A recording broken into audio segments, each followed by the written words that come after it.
ভাবুন এমন একটি অস্ত্র যেটি একবার গর্জন করলে শত্রুপক্ষ বুঝে ওঠার আগেই যুদ্ধক্ষেত্র বদলে যায়। এই অস্ত্রের নাম K9 থান্ডার। দক্ষিণ কোরিয়ার তৈরি এই স্বয়ংচালিত হাউইজার আজ বিশ্বের অন্যতম ভয়ঙ্কর আর্টিলারি সিস্টেম হিসেবে পরিচিত। K9 থান্ডার ব্যবহার করে ১৫৫ মিলিমিটার ক্যালিবারের শক্তিশালী কামান, যা একটানা প্রতি মিনিটে ৬ থেকে ৮ রাউন্ড গোলা নিক্ষেপ করতে পারে। এর সাধারণ গোলার পাল্লা প্রায় ৪০ কিলোমিটার, আর আধুনিক এক্সটেন্ডেড রেঞ্জ শেল ব্যবহার করলে এই পাল্লা আরও বেড়ে যায়।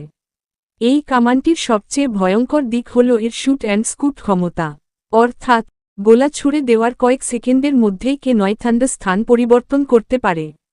ফলে শত্রুর পাল্টা হামলা করার সুযোগ প্রায় থাকেই না। K9 থান্ডার এর ইঞ্জিন শক্তি প্রায় ১০০০ হর্স পাওয়ার, যার ফলে এটি প্রতি ঘন্টায় ৬৭ কিলোমিটার গতিতে চলতে পারে। মরুভূমি, পাহাড় কিংবা কাদা, যে কোনো কঠিন ভূখণ্ডেই এটি সমানভাবে কার্যকর। এর আধুনিক ফায়ার কন্ট্রোল সিস্টেম এবং ডিজিটাল টার্গেটিং প্রযুক্তি অত্যন্ত নির্ভুলভাবে শত্রুর অবস্থান শনাক্ত করে, যার ফলে প্রথম আঘাতেই সর্বোচ্চ ধ্বংস নিশ্চিত হয়।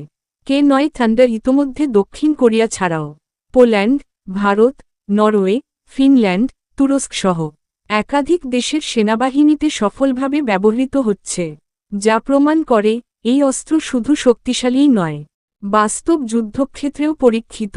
সব মিলিয়ে বলা যায় K9 থান্ডার শুধুই একটি কামান নয়, এটি আধুনিক আর্টিলারি যুদ্ধের বজ্রঝড়। যুদ্ধক্ষেত্রে যেখানে K9 থান্ডার উপস্থিত, সেখানে শত্রুর জন্য নিরাপদ কোনো জায়গা থাকে না।